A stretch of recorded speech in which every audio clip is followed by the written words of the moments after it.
बिस्मिल्लाहिर्रहमानिर्रहीम। अस्सलाम वालेकुम डियर स्टूडेंट्स। आज की वीडियो में हम fluid dynamics first year physics के एमडीकेड स्टूडेंट्स के लिए बहुत ही इंपॉर्टेंट एमसीक्यूज शेयर करूंगा, उसके सोल्यूशन शेयर करूंगा। These are very much important MCQs. Kindly इसका सोल्यूशन देखोगे, इंशाल्लाह आपको फायदा मिलेगा। स्टार्ट लेते हैं। वीडियो का पहला ऑब्जेक्टिव हमारे लिए ऑब्जेक्टिव नंबर 1 है। अगर क्वेश्चन हो कि if the terminal speed of A drop is 10 centimetre पर second, what will be the terminal speed? What will be the terminal speed when 27 similar drops combine? अगर एक ड्रॉप की टर्मिनल वेलोसिटी जो है वो 10 सेंटीमीटर पर सेकेंड हो, इसी तरह के 27 ड्रॉप्स मिल जाएं और उनसे एक ड्रॉप बन जाए तो उसका टर्मिनल स्पीड क्या होगा? ऑप्शन ए, बी, सी और ऑप्शन डी। मैं ऑप्शन लिखूंगा आपके लिए। It will be 10 to 70 metre per second और ऑप्शन बी आपके लिए है 90 सेंटीमीटर पर सेकेंड। ऑप्शन सी आपके लिए 30 सेंटीमीटर पर सेकेंड और ऑप्शन डी एहतियातन नाम ले रहा हूं। देखो ये स्टूडेंट्स, क्वेश्चन का आइडिया ये है कि अगर ये एक ड्रॉप है, ओनली वन ड्रॉप, इसकी टर्मिनल वेलोसिटी जो है वो 10 सेंटीमीटर पर सेकेंड है, तो बताओ अगर एक बहुत बड़ा ड्रॉप हो और इतना बड़ा ड्रॉप हो कि इसमें इस तरह के 27 ड्रॉप्स मिल गए हों, यानी ये ड्रॉप 4 इस तरह ड्रॉप्स जो इसमें मिलते हैं, तो जो आखिरी ड्रॉप हो वो 27 नंबर का हो, यानी 27 ड्रॉप्स मिल जाए तो बड़ा ड्रॉप बन जाएगा। इस बड़े ड्रॉप की टर्मिनल वेलोसिटी बताओ क्या होगा? जब भी ड्रॉप्स आप इसमें कंबाइन होकर बड़ा ड्रॉप बनाएंगे तो टर्मिनल वेलोसिटी मालूम करने का एक शॉर्ट फार्मूला है, और वो शॉर्ट फार्मूला ये है कि द वेलोसिटी ऑफ कॉम्बिनेशन, यानी एक से ज्यादा ड्रॉप्स के कॉम्बिनेशन की जो टर्मिनल वेलोसिटी है, that is always equal to number of drops का power 2/3 multiply by the terminal velocity of single drop. ये इक्वेशन याद रखें। इस इक्वेशन से आप इस तरह के क्वेश्चन को आराम से सॉल्व कर सकते हो। तो the terminal speed of combination is equal to number of drops कितने हैं? 27, पावर इसका है 2/3, सिंगल ड्रॉप की टर्मिनल वेलोसिटी है 10, यूनिट को ध्यान दीजिएगा। अच्छा, इसको मैं 27 को मैं 3 का पावर 3 लिख सकता हूं, तो ये 2/3 अपनी जगह पर और मल्टीप्लाई बाय 10, 3 और 3 कैंसिल, 3 का power 2 is 9 multiply by 10 and the answer is 9 centimetre पर सेकेंड। जिस यूनिट में ड्रॉप 1 की टर्मिनल वेलोसिटी होगी उसी यूनिट में कॉम्बिनेशन की भी होगी। So the correct answer of the question is option B. Let me move towards the second question dear students. और हमारा जो सेकेंड क्वेश्चन है वीडियो का, ये क्वेश्चन आप समझ चुके हो, इससे आप सिंगल का भी मालूम कर सकते हो। And the second question of the video, अगर मैं कहूं क्वेश्चन नंबर 2 में कि inside combination of pipe, in a combination of pipes के कॉम्बिनेशन में the speed of flow of fluid depends upon, किन चीजों पे ये फ्लो डिपेंड करता है? तो आपके लिए मेरा पहला ऑप्शन है एरिया ऑफ पाइप पे डिपेंड करता है। ऑप्शन बी, ये लेंथ ऑफ पाइप पे डिपेंड करता है। Option C, viscosity of fluid पे डिपेंड करता है। और option D, both A and C. तो करेक्ट ऑप्शन क्या होगा? So dear student, the simple fact is कि इसमें होगा हमारे पास एरिया ऑफ पाइप भी ठीक है, विस्कोसिटी भी ठीक है, लेंथ ऑफ पाइप से फ्लो की स्पीड का कोई ताल्लुक नहीं है, तो करेक्ट ऑप्शन होगा ये। क्यों, कैसे? तो लेट मी कंसिडर, ये है अ पाइप यूज्ड इन फ्लो, एक पाइप, दो पाइप, तीन पाइप, 10 पाइप, जो भी हो, लेकिन इसका लेंथ, अगर इसमें फ्लूइड के मॉलिक्यूल्स फ्लो कर रहे हैं, सो डियर स्टूडेंट्स, फ्लूइड के मॉलिक्यूल्स फ्लो कर रहे हैं, तो मैं इसमें एक पाइप के लेंथ को डबल कर दूं या हाफ कर दूं, लेंथ से फ्लो की स्पीड का कोई रिलेशन नहीं है। लेकिन अगर इसका area of cross section area में ज्यादा करूंगा तो स्पीड कम हो जाएगा, इनवर्स रिलेशन है, आप जानते हो। Furthermore dear students, area के अलावा विस्कोसिटी पे भी डिपेंड करता है। अगर विस्कोसिटी ज्यादा होगी तो भी फ्लो का स्पीड कम होगा, क्योंकि एक गाढ़ा फ्लूइड आराम से और आसानी से फ्लो नहीं कर सकता। सो इस वक्त इस वीडियो का, इस क्वेश्चन का करेक्ट आंसर क्या होगा? That is both A and C. Area of pipe पे भी डिपेंड करता है और साथ में लिख दें इनवर्स, और विस्कोसिटी पे भी डिपेंड करता है and that is inverse, but no relation with the length of pipe. तो correct option B, A and B होगा।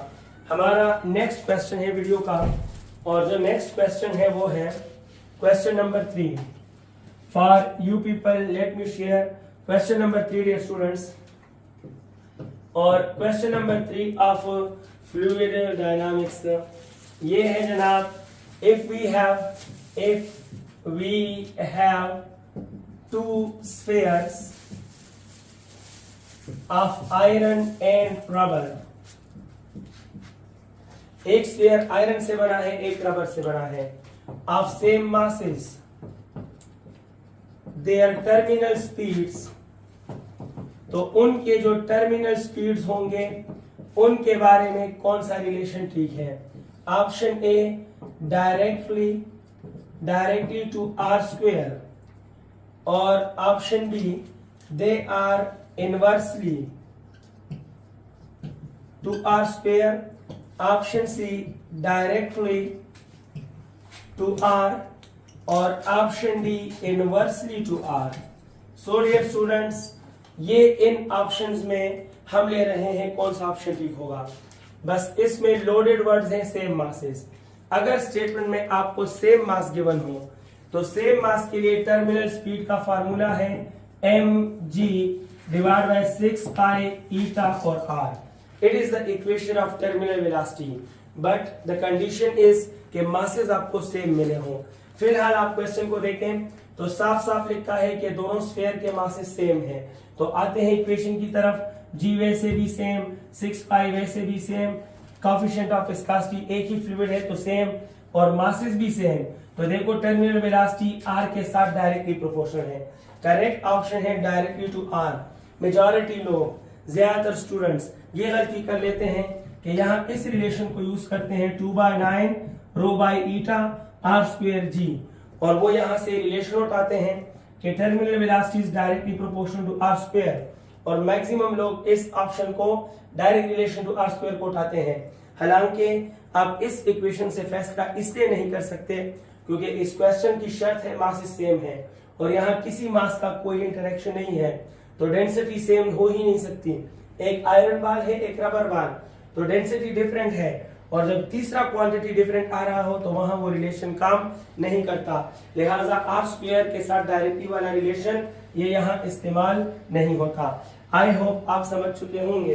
अच्छा, हमारा नेक्स्ट क्वेश्चन है और वो है क्वेश्चन नंबर 4, और क्वेश्चन नंबर 4 है हमारे लिए कि क्वेश्चन नंबर 4 आपके नाम मैं स्टेटमेंट लिख दूं that 2 pipes are connected horizontally.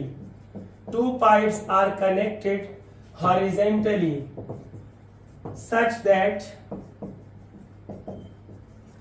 दो पाइप्स को हॉरिजेंटली कनेक्ट किया गया है such that area 1 is equal to double of area 2. Area 1 is equal to double of area 2. Then what will be the ratio of speeds of flow? What will be the ratio of speeds of flow in the given pipes? In given pipes में fluid के flow का ratio क्या होगा? तो option A 1:1, option B 1:2, option C 2:1 और option D 3:2।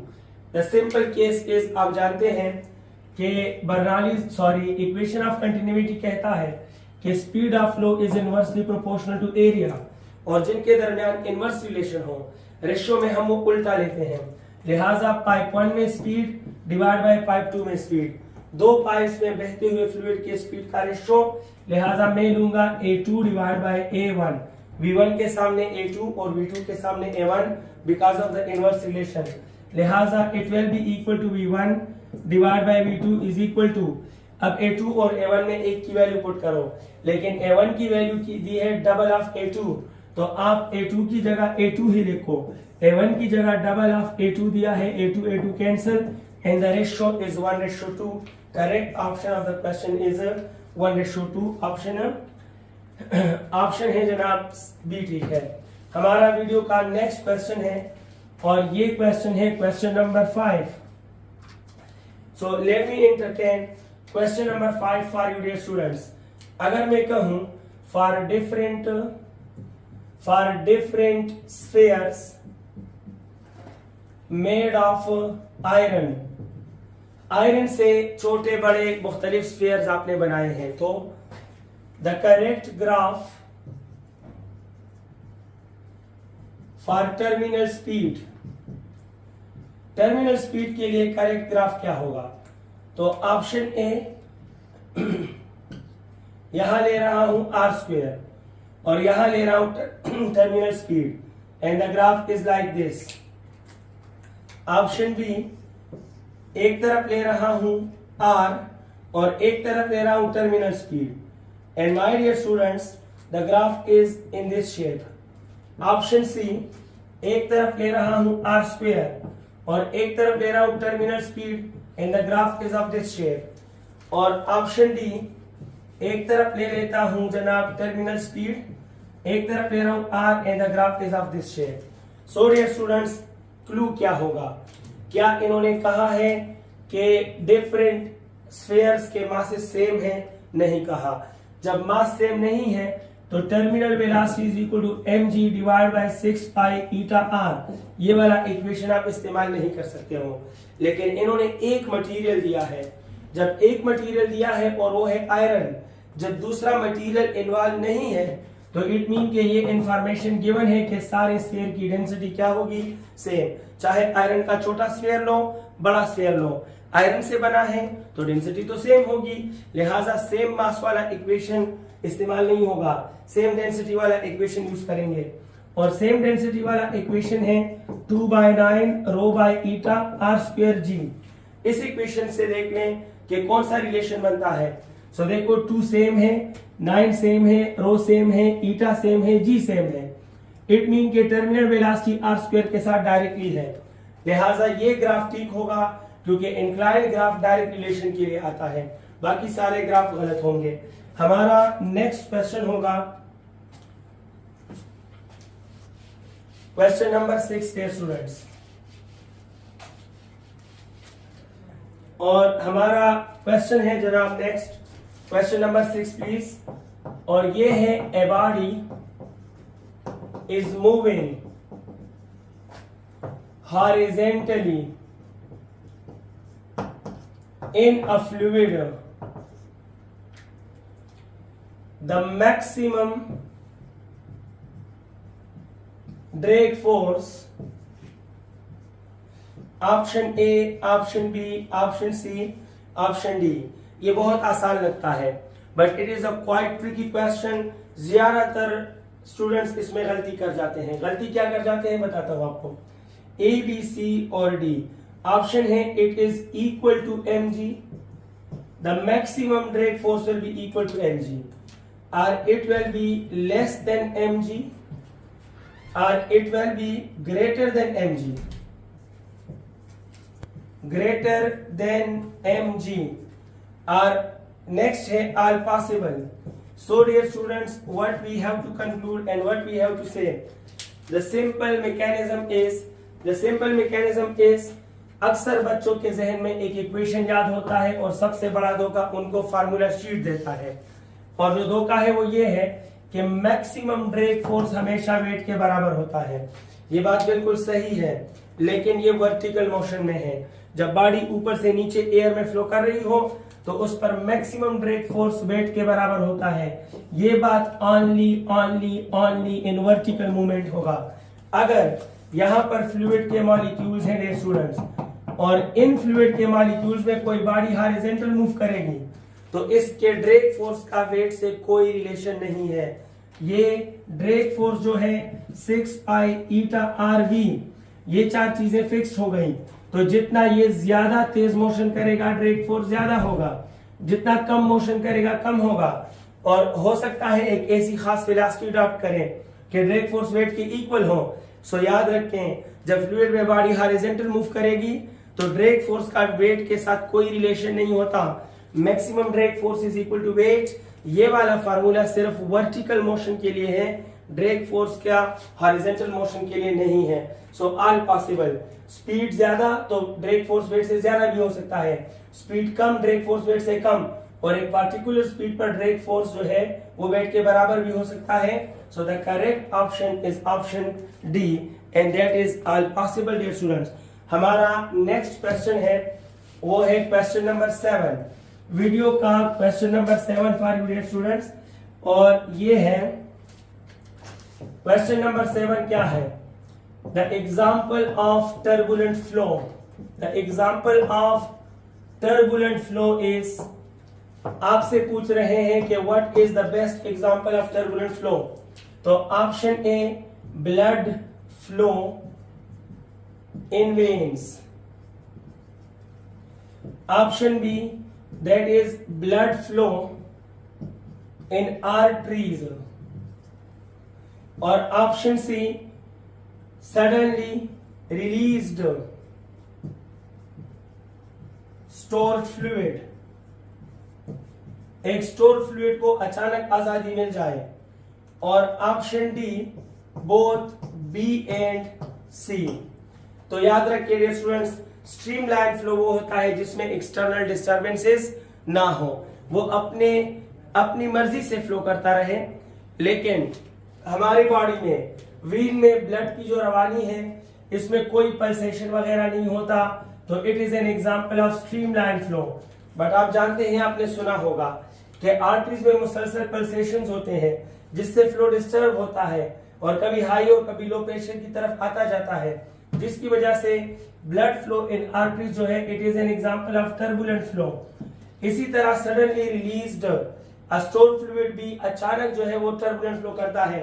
BP measuring device भी इससे काम करता है, जब आप बाजू प्रेस कर लेते हो तो फ्लूइड स्टोर हो जाता है, ब्लॉक हो जाता है, सडनली रिलीज से वो टर्बुलेंट फ्लो स्टार्ट करता है, फिर धीरे धीरे स्ट्रीमलाइन में बदलता है।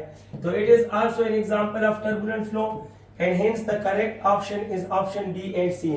इसी क्वेश्चन में पूछा जाए that what is the example of streamline flow, so the correct option will be option A। हमारा नेक्स्ट क्वेश्चन है और क्वेश्चन नंबर 8,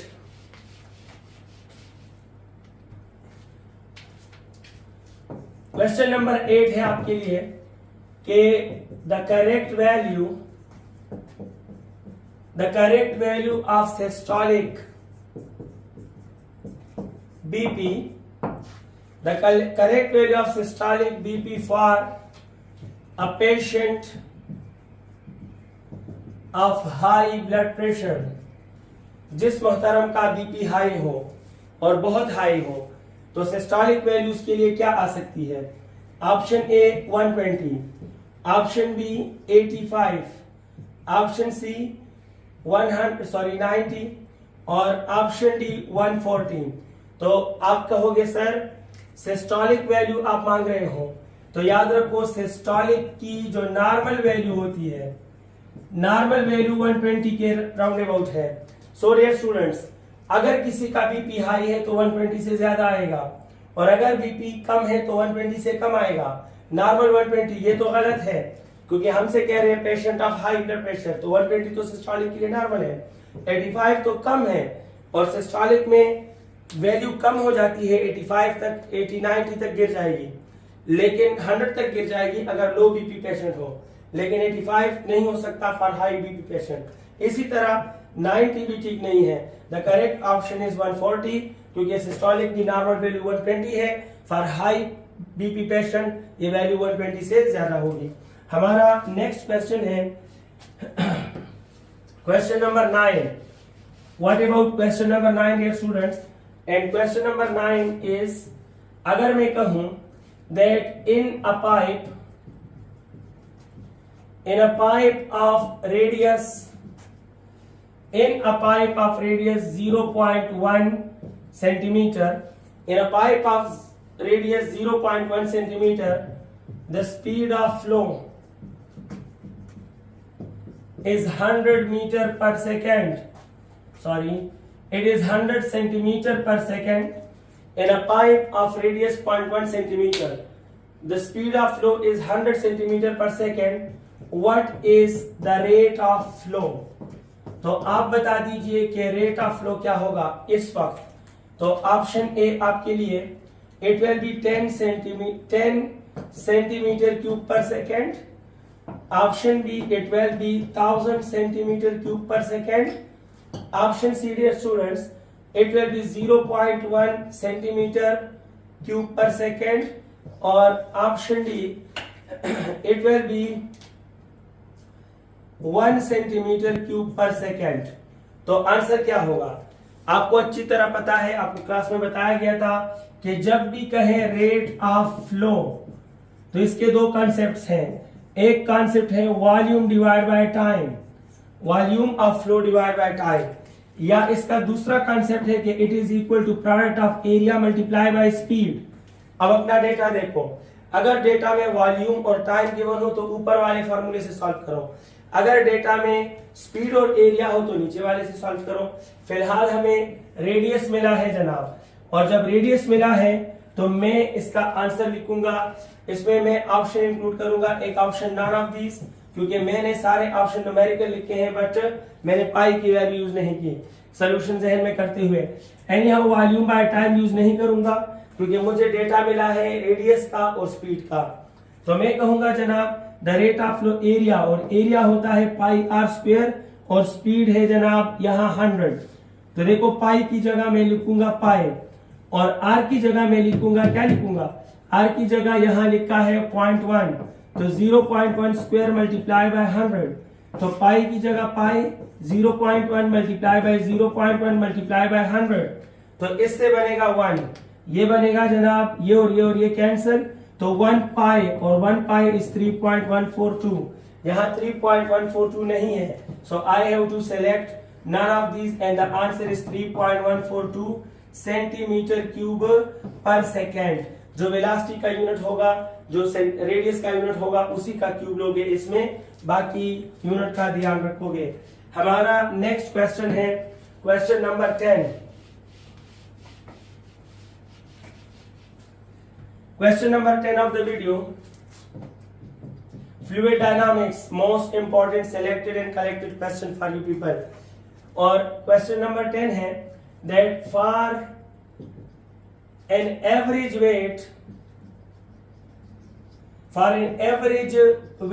पैराट्रोपर, एक पैराट्रोपर है और उसका वेट जो है वो एवरेज है, the approximate terminal speeds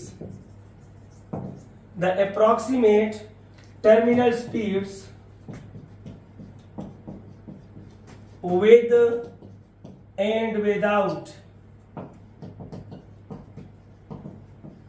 and without parachute, the approximate terminal speeds क्या हो सकते हैं?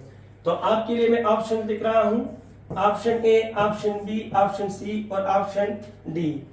Option A dear students, with के लिए मैं 200 metre per second and 25 metre per second. Option B 25 metre per second and 1000 metre per second. और option C लिख रहा हूं, ऑप्शन सी है कि 225 metre per second and 200 metre per second. और option D 200 metre per second and 200 metre per second. Simple सी बात है। पहले ये देखो कि ये नामाकूल जंप लगा गया, पैराशूट भूल गया, और ये बिना पैराशूट के जमीन की गहराइयों की तरफ आ रहा है। सो बताओ ये तेजी से नीचे आएगा या नहीं? एक और बंदा जो जंप लगाने से पहले पैराशूट ले जा चुका था और पैराशूट खोल दिया, तो विद पैराशूट ये नीचे तेजी से आएगा। आई थिंक आप सब समझ गए होंगे कि सर ये काफी फास्ट आएगा, यानी विदाउट पैराशूट टर्मिनल वेलोसिटी ज्यादा होगी, और विद पैराशूट ये काफी स्लो आएगा, टर्मिनल स्पीड कम होगा। सो जनाब, पहले कहा है विद पैराशूट, तो विद पैराशूट मीन के पहली वैल्यू कम होनी चाहिए, और अगली बार कहा है विदाउट पैराशूट, तो दूसरी वैल्यू ज्यादा होनी चाहिए, क्योंकि पैराशूट के लिए वैल्यू कम टर्मिनल वेलोसिटी की, और विदाउट पैराशूट ज्यादा। तो देखो पहली वैल्यू कम, दूसरी वैल्यू ज्यादा, तो ये तो पहली ज्यादा दूसरी कम है, गलत है। अब ये ठीक है, लेकिन आपके बुक में लिखा है 1000 metre per second average weight के लिए टर्मिनल स्पीड विदाउट पैराशूट नहीं है, it is around about 200 plus. So dear student, इसमें ये 25 तो ठीक है, ये ठीक नहीं है, नॉर्मल डेटा से काफी ज्यादा है। सो ये तो वैसे भी गलत है, विदाउट पैराशूट और with parachute same terminal velocity कैसे हो सकता है? ये गलत। करेक्ट ऑप्शन ये है dear students, 25 metre per second with parachute कम है, और 200 metre per second without parachute ज्यादा है, और ये अप्रोक्सीमेट वेट एवरेज वेट के लिए एप्लीकेबल फार्मूले हैं। हमारे पास नेक्स्ट क्वेश्चन है, और वो है question number 11। Question number 11 for you, ये कह रहे हैं जनाब, क्वेश्चन नंबर 11, अगर मैं आपके लिए क्वेश्चन बनाऊं that during fluid flow in different pipes, मुख्तलिफ पाइप से फ्लूइड फ्लो कर रहा है, तो if the work done is 1000 joules, अगर वर्क डन 1000 joules हो, while 100 meter cube fluid is in flow, what is the difference of entrance and exit pressure? Exit और entrance के प्रेशर में जो डिफरेंस होगा वो क्या होगा? तो option A 0 pascal, option B 10 pascal, और ऑप्शन सी 100 पास्कल। मैं नाम इसलिए ले रहा हूं जनाब क्योंकि जब मैं नाम नहीं लेता पछताता हूं, मुझे ऑप्शन चेंज करने पड़ते हैं, क्योंकि मैं क्वेश्चन बनाते वक्त सॉल्व भी कर रहा हूं। During fluid flow in different pipes if the work done is 1000 जॉल। Question ये है कि अगर ये मुख्तलिफ पाइप्स की कहानी है, और इस कम्बिनेशन ऑफ पाइप में ये फ्लूइड के मॉलिक्यूल्स हैं, और ये मॉलिक्यूल्स फ्लूइड के इस पाइप में इस तरफ फ्लो कर रहे हैं, ये फ्लो का डायरेक्शन हुआ। आपसे कह रहे हैं कि फ्लो के दौरान अगर इस फ्लूइड पर 1000 जॉल का वर्क हुआ, तो बताओ यहां पर जो प्रेशर एट द एंट्रेंस है और यहां पर जो प्रेशर एट द एग्जिट है, इन दोनों प्रेशर में डिफरेंस की वैल्यू बताओ। अगर फ्लो में इन्वॉल्व वॉल्यूम ऑफ फ्लूइड जो है वो 100 मीटर क्यूब हो, तो अगर आपको वर्क का फार्मूला याद हो तो क्वेश्चन आपके लिए इजी है। Work in fluid dynamics is equal to volume delta p. Delta p को अकेला छोड़ो तो ये बन जाएगा work divide by volume is equal to delta p, या delta p is equal to 1000 divide by 100, it mean it is 10 pascal. The correct answer of the question is option B, ठीक है। हमारा नेक्स्ट क्वेश्चन होगा, और ये question है fluid dynamics का। Let me solve the question for you. Question number 12, शायद question number 12 है, आई थिंक सो, या क्वेश्चन नंबर 11 है, 12 है मेरे ख्याल में। Question number 12, combination of 3 pipes, combination of 3 horizontal pipes, combination of 3 horizontal pipes of radii 40 centimeter, 20 centimeter and 10 centimeter. If the flow speed in 40 centimeter pipe is V, what are the flow speeds in the other two pipes? तो option A, that will be equal to V divided by 2 or V divided by 4. Option B, dear students, it will be 16 times V, 4 times V, और option C 4 times V and 16 times of V, और एहतियातन non इसमें भी ले रहा हूं। अब solve करेंगे। सॉल्यूशन के लिए आपके जहन में होना चाहिए कि फ्लो का जो स्पीड है that is inversely proportional to square of radius. ये रेडियस स्क्वायर के साथ इनवर्सली है, यानी जो भी होगा हम स्क्वायर से कैलकुलेट लेंगे। अब बताएं जनाब 40 सेंटीमीटर के लिए स्पीड क्या है? v है। तो पहले आप 20 सेंटीमीटर का बताओ, 20 सेंटीमीटर के लिए स्पीड क्या होगा? आप कैसे जज करोगे मेरी तरह? आप कहें सर 40 से 20 मीन के रेडियस क्या हो गया है? हाफ। तो अगर हम यहाँ हाफ लगाएंगे तो ये स्क्वायर इसको 1/4 बना देगा ना, यानी r स्क्वायर में 4 टाइम कमी हो गई तो स्पीड 4 टाइम ज्यादा हो जाएगा, लिहाजा इसका आंसर होगा 4v। अब नेक्स्ट देखें, नेक्स्ट कहा है कि 10 सेंटीमीटर पर स्पीड क्या होगा? तो ये कितना आसान है, 40 से 10 सेंटीमीटर मीन्स कि r जो है वो 4 टाइम्स कम हो गया। तो जब हम यहाँ 1/4 लगाएंगे तो स्क्वायर इसको 1/16 बना देगा। r स्क्वायर जब 16 टाइम कम हो जाए तो स्पीड 16 टाइम ज्यादा हो जाएगा, क्योंकि इनवर्स रिलेशन है, लिहाजा the speed will be 16v। So the correct option is 4v and 16v and the option C is correct option. हमारा नेक्स्ट क्वेश्चन होगा जनाब, और ये क्वेश्चन है question number 13।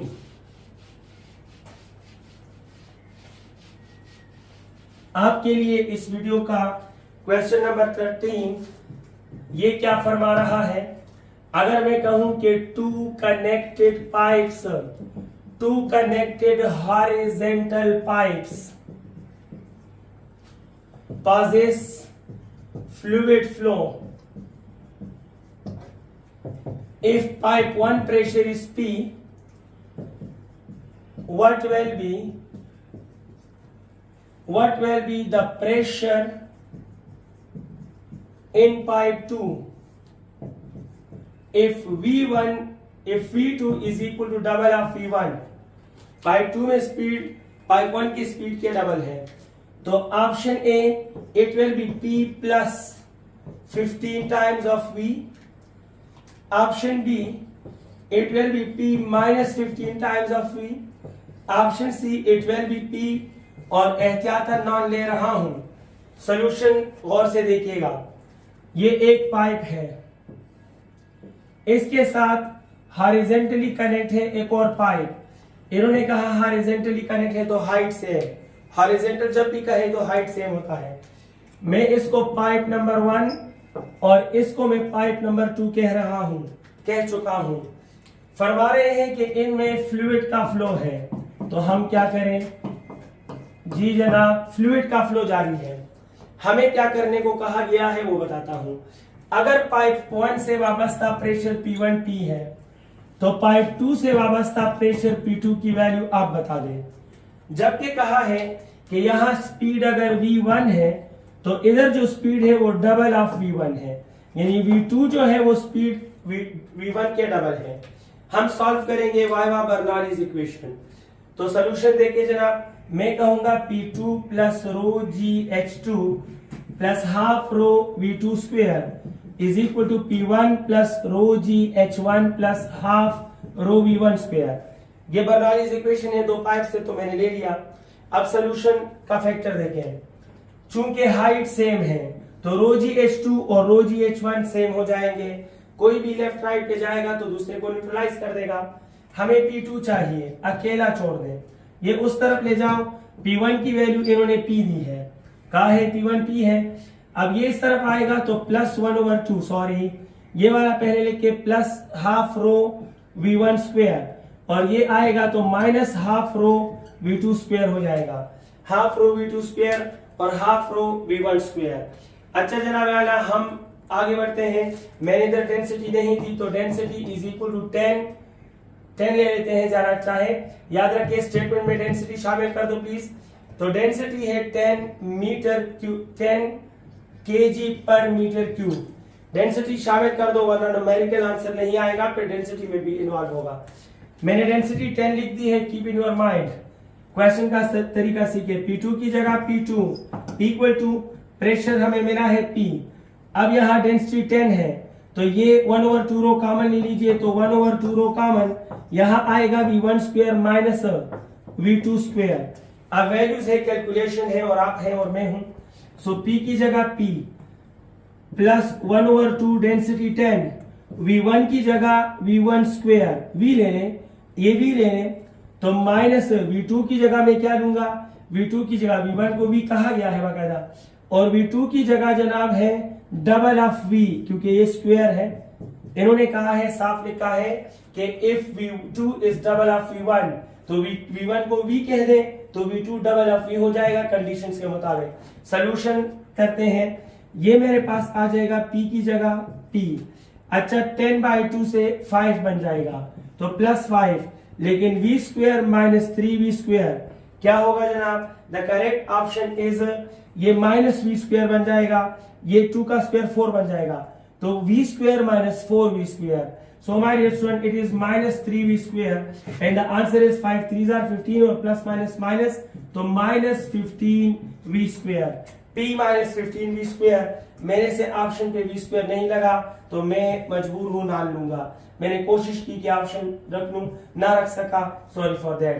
But you have to keep in your mind the idea of the question, the solution of the question, answer doesn't matter, A हो या C हो doesn't matter।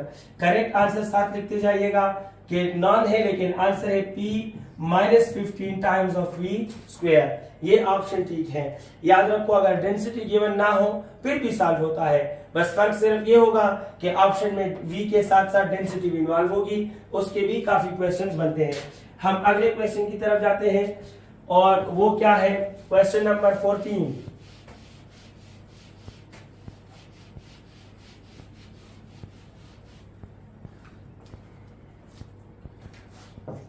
Question number 14 है कि two different spheres made of iron have radii ratio is 2:3. What will be the ratio of terminal speeds? तो उनके terminal speeds का ratio क्या होगा?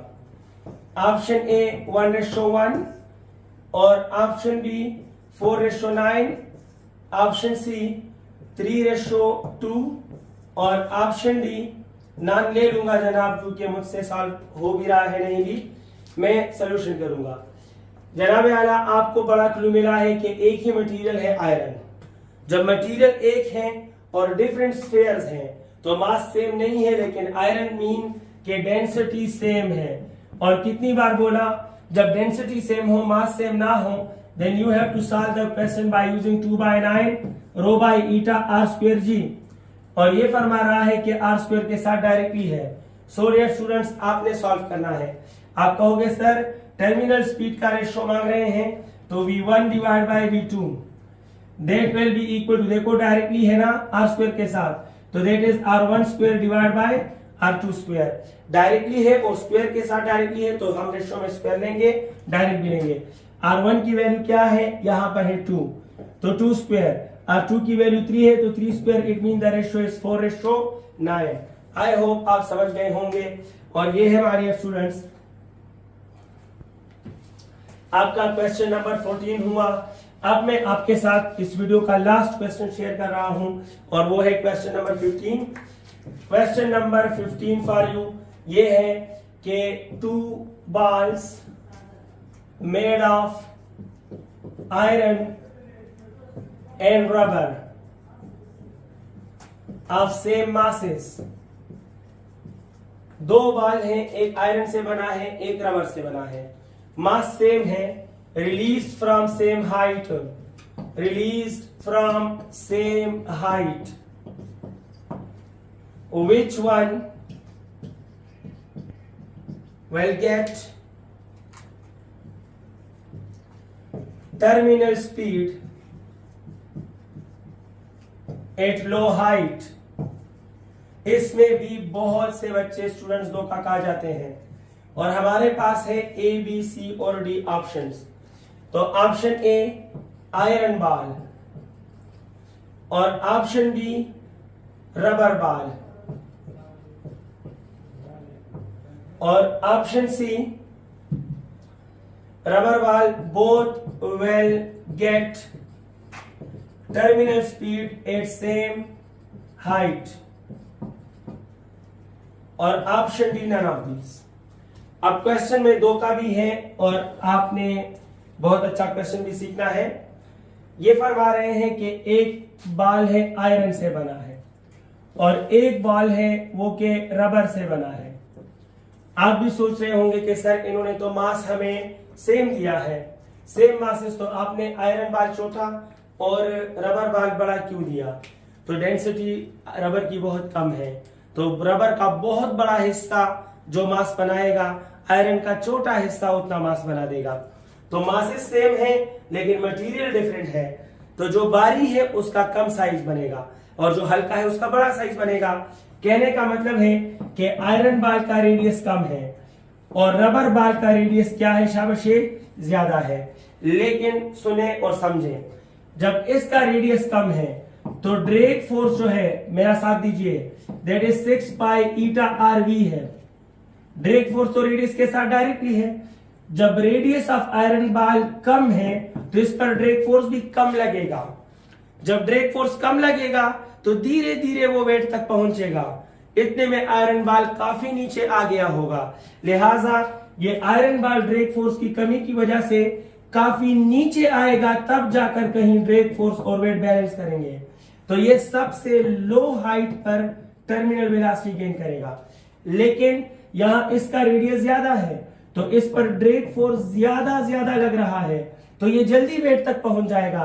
तो अभी ये थोड़ा भी नीचे आया होगा कि इस पर ड्रैग फोर्स और वेट बराबर हो जाएंगे। तो ये हाई हाइट पर, ज्यादा हाइट पर ये टर्मिनल स्पीड गेन करेगा। सो अगर क्वेश्चन पूछा जाए which object will get the terminal speed at low height, तो iron. Which object will get the terminal speed at higher height, तो it is rubber. Correct option क्या है डियर स्टूडेंट्स? करेक्ट ऑप्शन है iron bar. Thank you very much dear students, wish you all the best. दुआओं में याद रखिएगा। अल्लाह हाफिज।